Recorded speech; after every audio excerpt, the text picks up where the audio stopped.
ओम नमः शिवाय। हर हर महादेव। आप सभी को श्रावण मास की ढेर सारी शुभकामनाएं। 22 जुलाई से श्रावण महीना शुरू हो रहा है।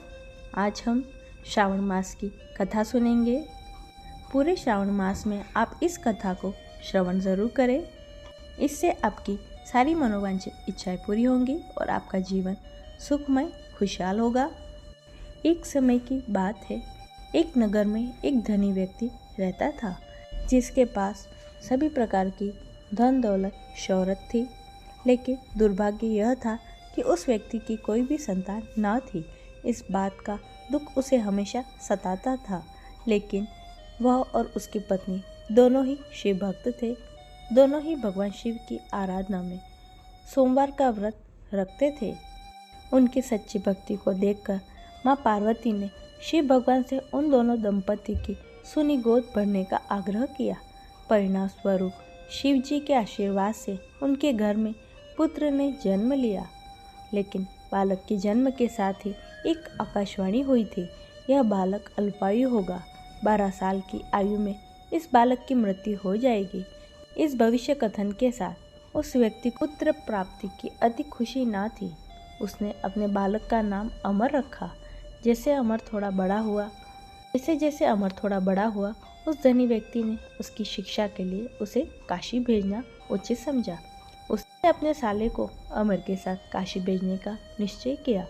अमर अपने मामा जी के साथ काशी की ओर चल दिए। रास्ते में उन्होंने जहाँ जहाँ विश्राम किया, वहाँ वहाँ उन्होंने ब्राह्मणों को दान दक्षिणा दी। चलते चलते वे एक नगर में जा पहुँचे, जहाँ एक राजकुमारी के विवाह का समारोह हो रहा था।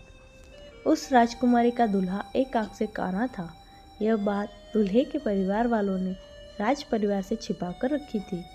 उन्हें इस बात का डर था कि यह बात अगर राजा को पता चल गई तो वह शादी नहीं करने देगा।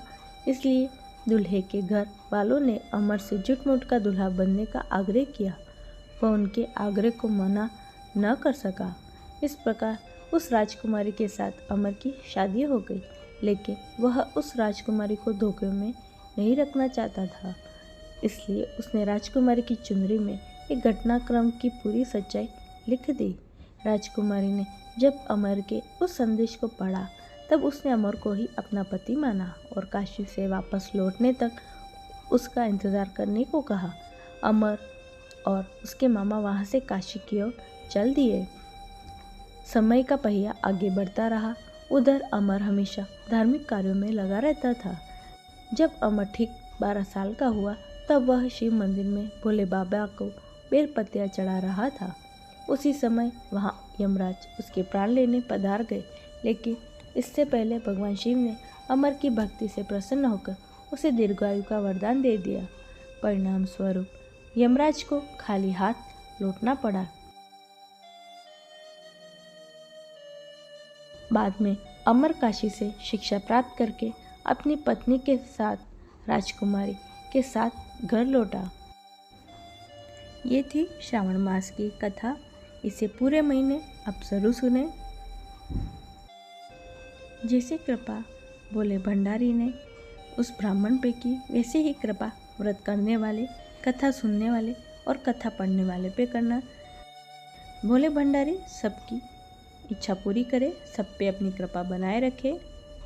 बोलिए उमापति महादेव की जय। उम्मीद करती हूँ आज की कथा अच्छी लगी होगी। चैनल को सब्सक्राइब कर ले। कमेंट में ओम नमः शिवाय ज़रूर लिखें। सभी भक्तों को राधे राधे।